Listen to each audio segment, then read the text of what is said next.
Now I'm going to work a couple worksheet problems that looks at how these bonds form. So you'll need a periodic table for this. Potassium is a column 1, group 1 element. It's got 1 valence electron. Chlorine is over in group 7. It has 7 valence electrons. So I start by drawing the electron dot diagrams. Remember, metals are trying to lose electrons and nonmetals are trying to gain electrons. So what happens is this electron transfers over there. I end up with a calcium 1 plus and a chlorine 1 minus. And so my compound I get is potassium chloride, KCl. Now, when I name an ionic compound, all I have to do is list the things that are there, potassium and chlorine, and change the ending of that second element, the nonmetal, to IDE. Let's look at another example. Calcium and oxygen. Calcium is a 2 plus ion because it'll form a 2 plus ion because it has 2 valence electrons. Oxygen, of course, has 6 valence electrons, so this electron will transfer here and this electron will transfer here. That leaves me calcium 2 plus, oxygen 2 minus. Because these charges are equal and opposite, one of each of these will stick to each other, so I end up with CaO, calcium oxide. Again, I'm just keeping the name of the metal and I'm changing the ending to IDE. Another example, aluminum and fluorine. This one is a little bit different. Aluminum is a metal that has 3 valence electrons. It wants to get rid of all of those.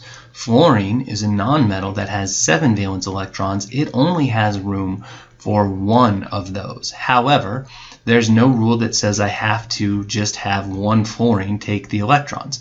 So this aluminum can give there, and then we can have another fluorine that can take the last electron. And so what we end up with is an aluminum with a 3 plus ion and 3 fluorines that each have a 1 minus charge.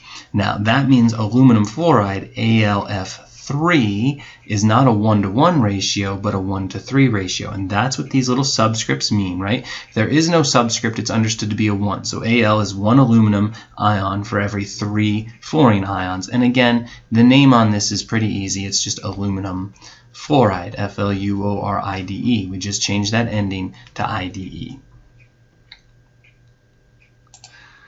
And then lithium and nitrogen. Lithium is of course column 1. Nitrogen is over here right by oxygen, but before it, so it's got 5. So lithium can transfer 1 electron there, but we would need 3 lithiums so we could transfer all of the electrons to nitrogen. So we have 3 lithiums, each with a 1 plus charge, and 1 nitrogen with a 3 minus charge, and so we get Li3N. Again, 3 lithiums for every nitrogen, and the metal is always first, lithium, the nonmetal is always second, and the ending changes to IDE, lithium nitride. There is actually a faster way to do this than drawing the electron dot diagrams and transferring in all the electrons and showing all that. You can start with your electron dot diagram, lithium and fluorine, and that helps you remember that lithium is a 1 plus, fluorine will be a 1 minus ion because this transfers away. And now to figure out the chemical formula, all you have to do is cross these. Now if they match, that means you only need a 1-to-1 ratio. So there it is, lithium fluoride. If they don't match, it's a little bit different.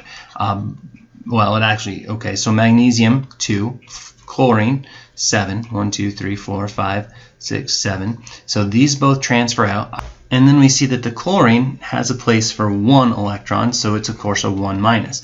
And now I can just swap these charges for subscripts, and I see I'm going to get MgCl2, which makes sense because I need 2 chlorines to take both of the electrons, and I have magnesium chloride. Let's look at another example. Potassium, it's got 1 valence electron. Nitrogen has 5 valence electrons. So we have K1 plus and nitrogen 3 minus because it'll fill in those 3 spots. If we swap, we get K3N. There's only 1, we don't write the 1. Potassium nitride. Potassium nitride. And then one more example, strontium and oxygen. Strontium has a 2 plus charge. Oxygen, right, because Sr, 1, 2. Oxygen has 6 valence electrons. it's got a 2- charge as an ion. This matches that. So instead of crossing them, they're the same. It's just SRO. I only need a 1-to-1 ratio for strontium oxide.